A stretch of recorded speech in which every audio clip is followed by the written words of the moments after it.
This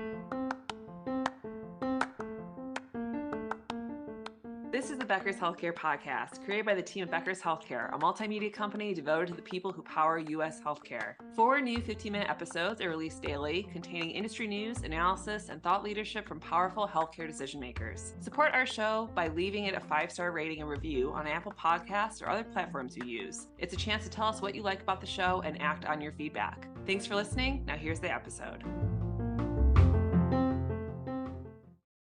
This is Scott Becker with the combined episode of the Becker Healthcare and Becker Private Equity and Business podcast. We're thrilled today to be joined by a brilliant and fascinating person, John Kleinheinz. John is both the chair of the Hoover Institution at Stanford. He's also a former hedge fund leader, operator, now runs a family office. He was an investment banker.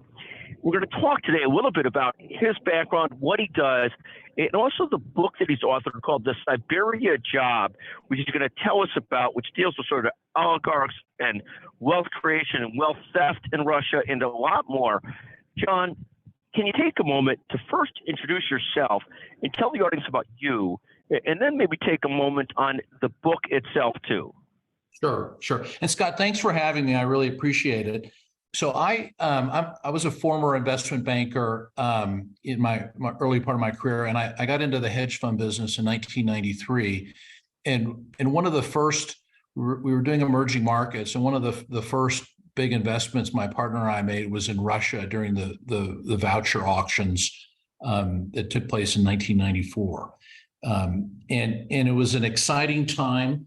I've done a lot since then. Most of my career as a hedge fund manager, I invested outside of Russia, but it was one of the most fascinating things. And when one of my partners in Russia, a friend of mine named Peter Kellner, who went on to become one of the wealthiest men in Eastern Europe, was tragically killed in a helicopter ski accident a couple of years ago, I decided I wanted to do a story about our activities in Russia in the 90s. It was just possibly the most fascinating part of my career. So that was the origin of the books. Phenomenal. And tell us more about both yourself and what you do, and then also about the book and how fun has it been to write the book and get so many great reviews on it. Talk about those two things, sort of what you do today and about the book and how gratifying and exciting that is. Sure. So I ran a hedge fund for about 20 years. We started in emerging markets, and it grew to about a $4 billion hedge fund at its peak, multi-strat, macro, long short equity firm. And by 2014, I kind of realized the hedge fund business was changing, and I converted to a family office. So really since then, my focus has been on philanthropic activities and special projects. So I have time to work on things like this book. This book was a real thrill for me to do. I was able to go back and dust off my Rolodex and get into contact with a whole host of folks that I'd done business with in Russia. And I found a great young author to help me write this story. And we did interviews with folks who were from Russia and from Eastern Europe, and were able to tell this remarkable story. Russia at the time in 1994 was really in a state of flux. The Berlin Wall fell in 1989. They had a command economy where they told every factory how much to produce. They paid workers with worthless currency, and it really just wasn't a functional economy. And by 1994, Russia was working with the IMF and the EBRD, the European Bank for Reconstruction and Development, to try to turn itself into a free market economy. And so one of the things they did is they needed to jumpstart and create a capital market. And they did that with the voucher auction mechanism that had been so successful in the Czech Republic and Hungary and Poland. And so in one fell swoop in 1994, the Russian government privatized all of their state holdings in private businesses, oil companies, cell phone companies, utility companies, chemicals, everything. And it was sort of a land grab for some of the most valuable assets in the world, often trading at just 1% to 2% of their intrinsic value. So that's what the story is about. The specifics of the story relate to Gazprom and the unique voucher auction of Gazprom. Gazprom's the largest company in Russia. They supply 40%, or did supply 40% of the natural gas to Europe before the invasion of the Ukraine. And it details kind of our efforts to participate in the Gazprom auction and our success in doing that, and then our negotiations with the company once we acquired a very large stake in the company, and their attempts to get that stock back, and the excitement and the threats and all of the negotiations that we did with the company to actually get a very large stake in the business. So. And talk a bit about sort of when you think about Russia. I mean, there's been these great books written about Russian business, the Russian economy. What's your sense of the level of corruption, the amount of crony sort of like efforts there? What's your feel for that? And what does that look like today? And do you have to stay so loyal to Putin to stay in that circle? Yeah, I have a very long-term perspective. When Russia embarked on its efforts to become a free market economy in 94, people were very excited about it, and investors from all over the world flocked to Russia, and the stock market really was one of the most exciting and profitable places to be from 94 to early 1998. In 1998, there was a terrible financial crisis, and it was clear that Russia didn't have the established systems to deal with it. Their banking system wasn't well regulated. Their central bank was corrupt. The rule of law hadn't been established, and there was a terrible financial crisis in 1998 that wiped out a number of people and investors and banks. Boris Yeltsin, who was president then, had just picked a new prime minister, a guy named Vladimir Putin, and then Boris Yeltsin got sick, and he resigned in 1999 and put Putin in power. And people forget this, but Putin was a real Eagle Scout when he first got there. He was pro market reforms. He wanted to do things the Western way. He wanted to get Russian asset values up to Western standards. And the first 4 or 5 years Putin was in power in Russia, the stock market went up 20x, and it was a fabulous time to make money.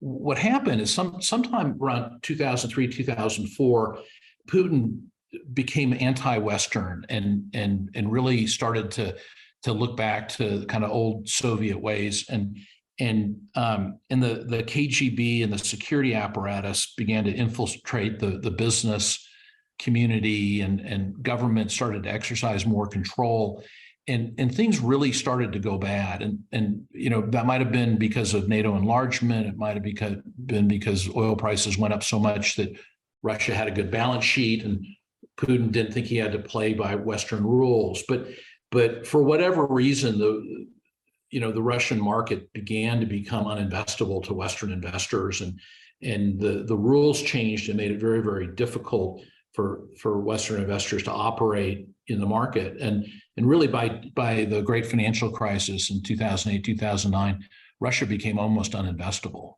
And it remains uninvestable today. And take a moment on, what does all of this mean for today's world climate situation with Russia and Ukraine, Russia and China? What does this mean from a global political perspective? Any perspective on that from all the work you've done in Russia and what you've seen? Well, I mean, it's quite a pessimistic outlook. I think Putin has set Russia back at least 20 years into from becoming a Western style democracy and free market, and it's unclear to me how you get back on the path to being a legitimate free market. I'm optimistic in the long run. I believe, as you pointed out, I'm chairman of the Hoover Institute at Stanford University.